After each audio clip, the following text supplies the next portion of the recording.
तो थोड़ी देर के बाद वन नेशन वन इलेक्शन समिति की ये बैठक होने जा रही है। पहली बार ये बैठक होगी। पूर्व राष्ट्रपति रामनाथ कोविंद की अध्यक्षता में ये बैठक होगी, क्योंकि उन्हीं की अगुवाई में इस कमेटी का गठन किया गया है। रामनाथ कोविंद के घर पर यह बैठक होगी। समिति की आज आधिकारिक बैठक होगी। अमित शाह, अधीर रंजन चौधरी, गुलाम नबी आजाद इसके सदस्य हैं। इसके अलावा सुभाष कश्यप, हरीश साल्वे भी बैठक में शामिल होंगे।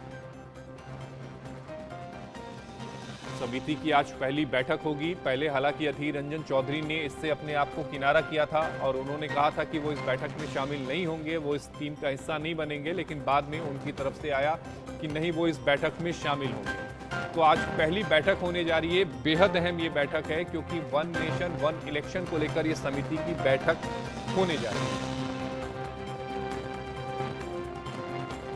और इसी खबर पर ज्यादा जानकारी के साथ हमारे सहयोगी मनोहर केसरी हमारे साथ लाइव जुड़े हैं। मनोहर, आज की जो बैठक है ये बैठक बेहद अहम है, क्योंकि वन नेशन वन इलेक्शन को लेकर आज ये जो बैठक होगी उसमें किस तरह से आगे की कार्रवाई की जाएगी, यानी रूपरेखा क्या होगी, कमेटी आगे कैसे बढ़ेगी, ये पूरा एक ड्राफ्ट आज तैयार होने की उम्मीद है।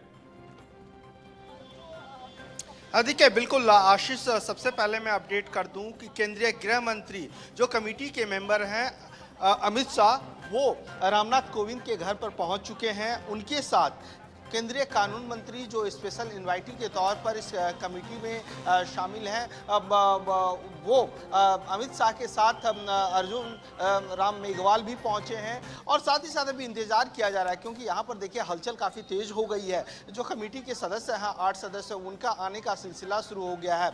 जहाँ तक आप कमेटी के ड्राफ्टिंग की बात कर रहे थे, बिल्कुल आज वो तमाम खाका तैयार किया जाएगा पहली बैठक में कि आखिरकार जो वन नेशन वन इलेक्शन है, इसे लेकर के हम आगे किस तरह से बढ़ें, क्योंकि कई राज्यों की जो विधानसभा चुनाव हैं उनको पहले ही डिसॉल्व करना पड़ सकता है। तो ऐसी स्थिति में उसे लेकर के भी क्या पॉसिबिलिटीज़ हैं, चाहे नगर पालिका चुनाव की बात हो, नगर निगम चुनाव की बात हो, पंचायत चुनाव की बात हो, तो उसे लेकर के भी चर्चा होनी है। लोकसभा चुनाव मई में होने हैं, तो क्या उसे लेकर के हम क्या पॉसिबिलिटीज़ हैं, तमाम पॉसिबिलिटीज़ और कानूनी पहलुओं को लेकर के चर्चा होगी। इसीलिए अर्जुन राम मेघवाल जो कानून मंत्री है, उनको भी इसमें शामिल किया गया है। जी आशीष, मुझे लगता है कि मनोहर, आने वाले समय में इसमें जो दूसरे स्टॉक होल्डर्स हैं, चाहे वो राज्य सरकारें हों, उनसे भी ये पूछा जाएगा, क्योंकि विधानसभा के जो सदस्य हैं, जो विधायक हैं, उनको भी अपनी बात को रखने का हक है।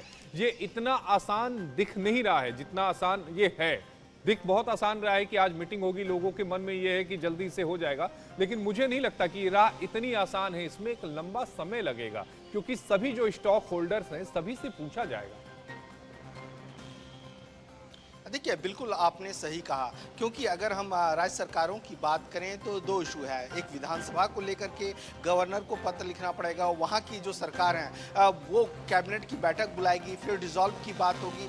कई इस तरह के कानूनी अड़चने हैं और इतना आसान नहीं है। आपने बिल्कुल सही कहा, क्योंकि अगर आप देखेंगे नगर पालिका और पंचायत चुनाव ये राज्य सरकार के अधीन आता है, उनके अधिकार क्षेत्र में आता है। और जहाँ तक लोकसभा चुनाव की बात है, तो संसद से रिप्रेजेंटेटिव ऑफ जो कानून है उसे लेकर के भी संशोधन करने की जरूरत होगी। तो बिल्कुल लंबी प्रक्रिया है और इसीलिए केंद्रीय मंत्री और संसदीय कार्य मंत्री प्रहलाद जोशी ने कहा भी, विपक्षियों को उन्होंने कहा कि वो क्यों डरे हुए हैं, क्यों इतना घबरा गए हैं वन नेशन वन इलेक्शन को लेकर के। लेकिन अभी तो मनोहर इंतजार करना होगा, अभी एक बार मीटिंग में सभी लोग पहुंच जाए, मीटिंग शुरू हो जाए, और उसके बाद मीटिंग में क्या कुछ निकलता है, क्या एक ही लाइन पर सभी चलने के लिए तैयार हैं या नहीं, यह सबसे बड़ा सवाल आज मीटिंग में होगा। कि कहीं ऐसा तो नहीं कि कोई दूसरी लाइन ले रहा हो। अगर दूसरी लाइन ले रहा होगा तो सभी को एक पिच पे लाना होगा। यह भी मुझे लगता है कि आज की मीटिंग में एक बड़ा सवाल होगा सभी लोगों के सामने।